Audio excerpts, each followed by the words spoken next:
बोला आपने तो सही बात है कि 8 लाख वाला वो गरीब नहीं है, 6 लाख वाला गरीब है। 8 लाख वाले को क्रिमिनल नहीं मांग रहे, 6 लाख वाले को क्रिमिनल मांग रहे।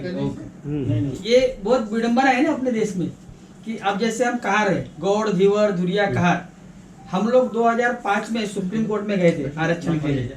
2005 में लालजी धुरिया, गुरु प्रसाद गौड़ और शिवनाथ गौड़ जी सुप्रीम कोर्ट में गए थे। खाली एक वर्ड उसमें ऐड कराना था कि जो ये लोग कहार को ऐड करो उसके अंदर।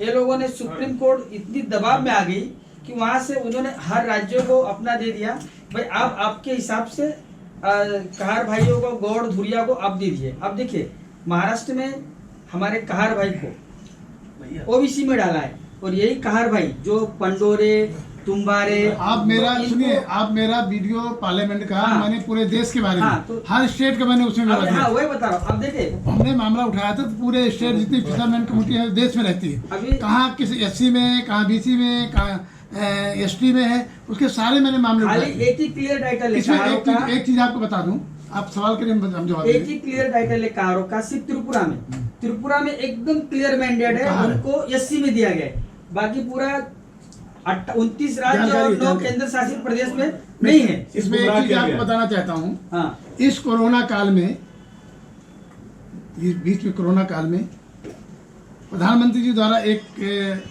कमेटी बना दी गई और retire joint secretary BP Sharma जो रिटायर हो गए थे, उनको कहा गया कि आप जो है 1993 में जो ओबीसी के लोगों का अधिकार था कि आपकी जो है एग्रीकल्चर इनकम नहीं जोड़ी जाएगी, आपकी और भैंस, गाय जो भी आप पालते हैं पशुपालन से या हाउस रेंट आता है या किसी प्रकार अदर सोर्सेज जो आते हैं, आपका सैलरी नहीं जोड़ी जाएगी।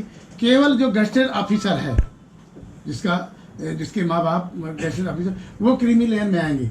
लेकिन उन्होंने बीपी शर्मा कमेटी बैठा करके उन्होंने लिख दिया कि अब जो है आपकी अगर भैंस 2-4 लीटर दूध देती तो उसको जोड़ा जाएगा, आप अगर मकान का किराया था वो भी जोड़ा जाएगा, आपका जो फसल पैदा होती है वो भी जोड़ा जाएगा, सारा कुछ जोड़ दिया जाएगा। तो एक भी व्यक्ति को, किसी को, बैकवर्ड के लोगों को, किसी को 27% का आरक्षण का लाभ नहीं मिलेगा। ये जबकि साहनी जी जो है पिछड़ा वर्ग कमीशन के चेयरमैन है, उनको भी बाईपास किया गया, उनको ही बाईपास किया गया। भाई ओबीसी कमेटी पार्लियामेंट में है, उसमें हम लोग सदस्य हैं, नहीं हम सदस्य हैं उसके पार्लियामेंट कमेटी के, और ओबीसी के वो चेयरमैन है। वहाँ संवैधानिक दर्जा भारत सरकार कहती है कि संवैधानिक दर्जा दे दिया, लेकिन हमारे साहनी जी को कैबिनेट मंत्री का दर्जा न देकर सेक्रेटरी का दर्जा दे दिया, इसलिए उसकी सेक्रेटरी सुनता नहीं है। और पूरे देश में बीजेपी ढिढोरा डालती है कि हमने जो है तो साहनी को, ओबीसी के लोगों को ओबीसी का आयोग बना दिया, संवैधानिक दर्जा दे दिया, लेकिन इधर 3 साल 4 साल का कार्यकाल देंगे तो कोई भी काम आयोग नहीं कर पाया। इसलिए नहीं कर पाया कि उसको कमजोर, उसको विकलांग बना दिया गया। हम लोगों ने पार्लियामेंट के अंदर मांग की थी कि जिस तरह से एससी एसटी आयोग को पावर है, उसी तरह से ओबीसी आयोग को पावर संवैधानिक होना चाहिए, लेकिन भारत सरकार ने नहीं दिया। तो हमारे साथ बेईमानी है। इसीलिए लोग चाहते हैं कि 5 राज्यों में चुनाव हो रहे हैं, तो अगर आरक्षण हमारा नहीं दिया तो बीजेपी, अगर आरक्षण नहीं तो बीजेपी को वोट नहीं, पूरे देश को लोग कह रहे हैं। अभी अनंत नायक जी को, जो उड़ीसा के एमपी है, उनको उन्होंने एसटी कमीशन का चेयरमैन बनाया, आज वो भी वही कर रहे हैं, कुछ नहीं कर पा रहे। और सर दूसरी जो बात बोले, 1931 में जो जनगणना हुई थी, काका कालेकर की समिति ने किया था, उस समय उन्होंने हमारे जो गौड़, देव, फिशरमैन कम्युनिटी, मैं महाराष्ट्र फिशरमैन कम्युनिटी का कमेटी मेंबर हूँ महाराष्ट्र का, 1931 में काका कालेकर ने जो जातिगत जनगणना कराई थी, उसके आज तक नहीं। उस समय हम लोग 12.5% महाराष्ट्र में, अगर हम महाराष्ट्र की जनसंख्या देखे जाए तो 12 करोड़ के ऊपर है। 12 करोड़ में सिर्फ हम निषाद, गौड़, धीवर, हम लोग 1,54,675 हम लोग हैं। आज इतनी भारी जनसंख्या होने के बाद भी आज हमको हमारा अधिकार नहीं मिल रहा। इसके लिए एक हमको अच्छे नेता की जरूरत है, इसलिए जो हमारी मांगों को वहाँ उठाए। सुनिए, हम लोग बटे हुए हैं, हमको 6,743 जातियों में ओबीसी एसटी के लोगों को बांट दिया गया। और भारतीय जनता पार्टी चाहती है कि नया वो पार्लियामेंट बना रहे हैं, और परम पूज्य बाबा साहब अम्बेडकर को, उनके संविधान को तोड़ करके नया संविधान, नागपुर से संविधान बन रहा है। अगर इनका संविधान बन गया, मनु आधार व्यवस्था के आधार पर संविधान बन गया, तो हमारे लोगों को कोई लाभ नहीं मिलेगा, नौकरियां खत्म हो जाएंगी। ये पूरे देश की नौकरियां प्राइवेट कर रहे हैं, प्राइवेटेशन कर रहे हैं। जब प्राइवेटेशन हो जाएगा तो नौकरियां कहाँ रह जाएंगी? अब वही देखिए, फिर आरक्षण खत्म हो जाएगा। बीएसएनएल को उठा नहीं रहे हैं और दूसरे जियो को लोग प्रमोट कर रहे हैं वो लोग।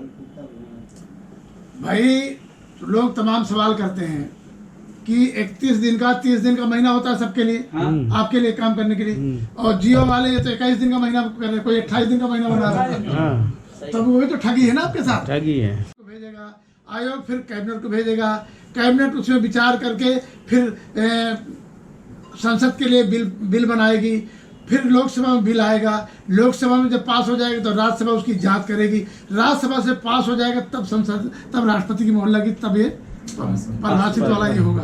और इन्होंने एक चाल हमारे मतदाताओं को 2022 के चुनाव में ठगने के लिए एक पत्र किसी अधिकारी ने लिख दिया, महापंजीयक के लिए, जनरल रजिस्ट्रार के लिए लिख दिया। जनरल रजिस्ट्रार केंद्र की एजेंसी है, केंद्र की एजेंसी है, कोई पत्र वो नहीं लेती है। हमने सूचना अधिकारी मांगा कि भाई हमें जानकारी दो, उन्होंने कहा हम भाई एक एजेंसी है, केंद्र सरकार का अधीन है, जो हमें सूचना देते हैं वो देते हैं, वो हम करते हैं। ये सारा का सारा अधिकार जो है पार्लियामेंट को है, संसद को है और केंद्र सरकार को है। और केंद्र सरकार चाहे तो जिस तरह से जाट गुजर को उन्होंने ओबीसी कर दिया था, 1 मिनट नहीं लगा। उनकी आर्थिक समाज की स्थिति क्या है, जिस तरह से ईडब्ल्यूएस वालों को कर दिया, उसी तरह हमारे समाज के लोग कर दें। लेकिन ये लोग वोट लेने के समय हमारे लोगों के बीच जाते हैं। अमित शाह जी पिछले चुनाव में गए थे, मैंने संसद में मामला उठाया था, एक बिंद समाज के यहाँ गए और उन्होंने कहा मैं दलित समाज के यहाँ भोजन किया, और पूरा बिंद समाज का, हमारे कश्यप निषाद समाज का वोट ले गए।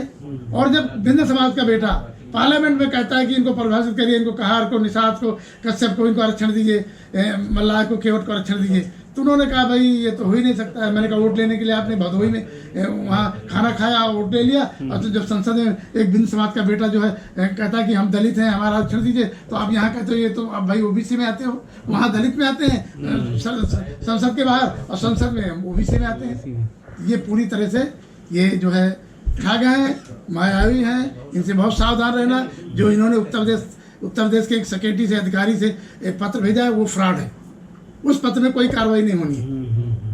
मैं चूंकि पार्लियामेंट्रियन हूँ, राज्यसभा में इस समय हूँ, कानून का ज्ञाता हूँ, इसलिए मैं बताना चाहता हूँ इन ठगों के चक्कर में ना आए, और आरक्षण नहीं तो वोट नहीं।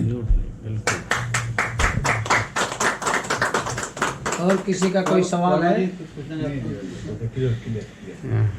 तो नाश्ता